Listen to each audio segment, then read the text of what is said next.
માયા અને મમતા તણા, જેના હૃદય લાગ્યા ને રોગ, એ સંત સમરવા જોગ દિવસો ઉગતા દાદવા.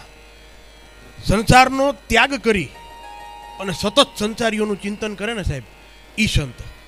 અને એવા સંત આ સમગ્ર ભગવાન જગન્નાથજીની ઝાલાવાડની ધીંગી ધરા ઉપર જે સરસ મજાની, કદાચ સૌરાષ્ટ્રની સૌથી ઉત્કૃષ્ટ રથયાત્રા કહી શકાય એવી રથયાત્રાના પ્રેરણા સ્ત્રોત એવા પરમ પૂજ્ય ગુરુ શ્રી રામસ્વામી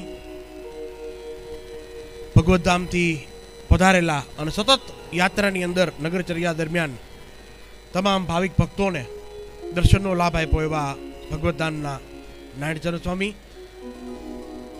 અને સતત ઘણા વર્ષોથી અમારી સાથે જોડાઈ, પેલું કહેવાય ને કે આમ સુરેન્દ્રનગરથી નીકળી અને આ બાજુનો કચ્છનો પટ્ટો લેવો હોય એટલે એમ થાય કે ક્યાંક આધ્યાત્મના રિચાર્જની વચ્ચે આપણે ભાથું આપણી અંદર ભરવું હોય તો સ્વામિનારાયણ આશ્રમ ઝેગડવા ઉભા રહ્યો એટલે પૂજ્ય શાસ્ત્રી સ્વામીના દર્શન થાય, એમનું સમીપ સાનિધ્ય સાધો એટલે એક દિવ્ય ઉર્જા તમારી અંદર ભરાઈ જાય એવા વંદનીય સંત પૂજ્ય શાસ્ત્રી સ્વામી. અને તમારા અને મારા બધાના અહોભાગ્ય, ધાંગધ્રાના અહોભાગ્ય ખાસ તો કે બહુ જ ઓછા લોકો હોય, અમે જાહેર જીવનની અંદર રાજકારણની અંદર સતત સંપર્કમાં હોય બધાના, અને જોતા હોય રાજસત્તા અને ધર્મસત્તા આ બેઉનો જેની અંદર સમન્વય હોય એવા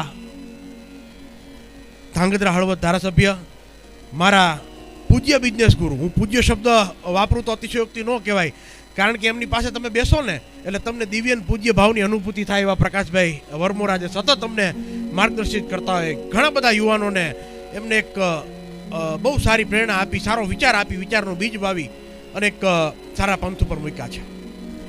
ઉપસ્થિત તમામ સંતો, મંચ પર ઉપસ્થિત મહાનુભાવો અને અહીંયા આટલી મોડી રાત સુધી ઉપસ્થિત તમામ નાના ભૂલકાઓ, હરિભક્તો, જગન્નાથજીની સતત સાથે રહી 4:30થી ચાલુ કરી અને ઉપસ્થિત તમામ કાર્યકર મિત્રો અને ધાંગધ્રાની જનતા.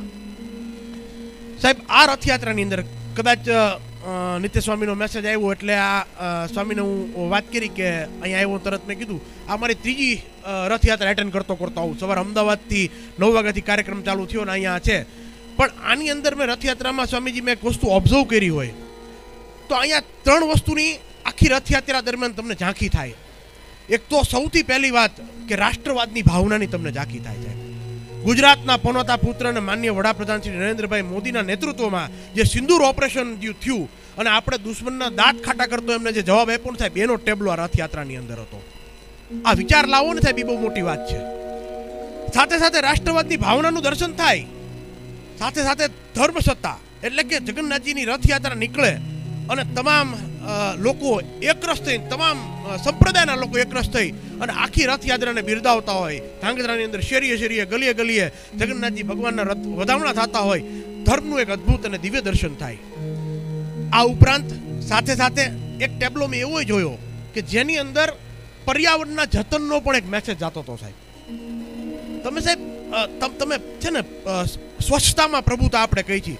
આખી રથયાત્રા નીકળે ઘણી બધી જગ્યાએ જોયું છે કે રથયાત્રા જાય, કોઈ પ્રોગ્રામ પતે, તમારા મેળાવડા પતે, પછી તમે જગ્યાનું જઈને તમે દર્શન કરો ને સાહેબ તો એના તમને કચરો વીણતા બીજા 3 થી 4 દી થાય સાહેબ.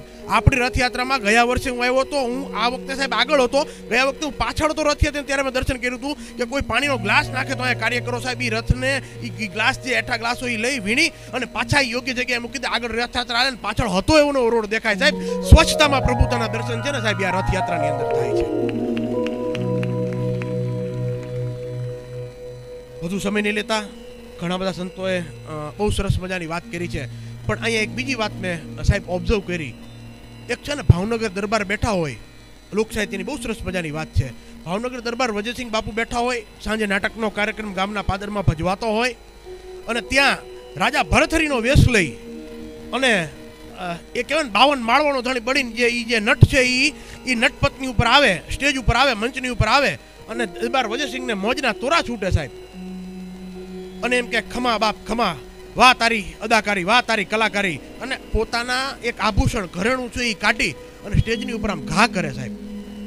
અને સામે જે કલાકાર સ્ટેજની ઉપર નૃત્ય ભજવતો હતો ને એને 2 હાથ જોડીને કીધું કે દરબાર આ તમારું ઘણનું તમને બક્ષિસ આપો છો એ નતમસ્તક સલામ કરું છું, તમારી કલાની કદરદાનીને સલામ કરું છું, પણ અત્યારે હું આ સ્વીકારી નાખ્યું, કારણ કે અત્યારે હું રાજા ભરતહરિના વેશમાં છું. તમે કદાચ 1800 પાદરના ધણી હશો, એક સીમાડાના ધણી હશો, પણ અત્યારે મેં જેનો વેશ લીધો છે ને એ સાહેબ 52 માળવાનો ધણી છે ને હું એના વેશમાં છું. આ ન લઈ શકાય સાહેબ. આ વેશ લેવો ને એ એક વિચારનું વાવેતર કરવું છે.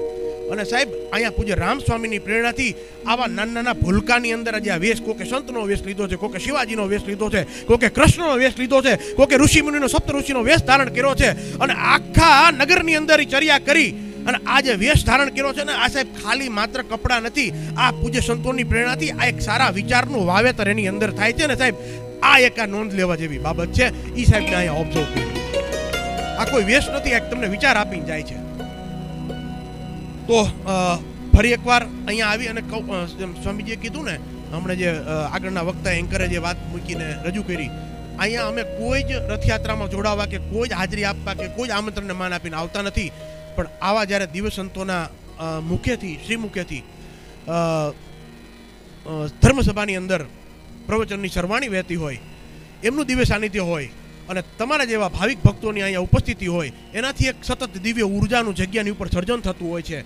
અને આ દિવ્ય ઉર્જાને પ્રાપ્ત કરી અમે કન્ટિન્યુ છે ને અહીંયા અમારી અંદરનું, જેમ સૌથી પહેલાં સ્ટાર્ટિંગમાં જેમ સ્વામીજીએ વાત કરી ને કે આપણે અહીંયા આધ્યાત્મનું રિચાર્જ સમયે સમયે છે ને આપણામાં ઘટતું જાય છે. આપણા મોબાઈલનું રિચાર્જ 20 દિવસે પૂરું થઈ જાય, 28 દિવસે પૂરું થઈ જાય, આપણી વેલિડિટી સમાપ્ત થઈ જાય, એમ આપણી અંદર આધ્યાત્મનું રિચાર્જ છે ને એ દિવસે દિવસે ટાઈમે ટાઈમે ખાલી થતું જાય. અને અત્યારે પાશ્ચાત્ય સંસ્કૃતિના આટલા બધા પ્રહારો થતા હોય અને એની અંદર આધ્યાત્મનું રિચાર્જ તમારી અંદર કરવા માટે, મારી અંદર કરવા માટે અમે અહીંયા આવી છીએ. અને અમે કૃતજ્ઞતા વ્યક્ત કરી છીએ કે સ્વામીશ્રી અહીંયા અમને બોલાવી અને પોતાના રૂડાન મંગલ આશીર્વાદ આપી અને અમને ધન્યતા આપે છે. ખૂબ ખૂબ આભાર. ભારત માતા કી જય. વંદે માતરમ. જય જગન્નાથજી.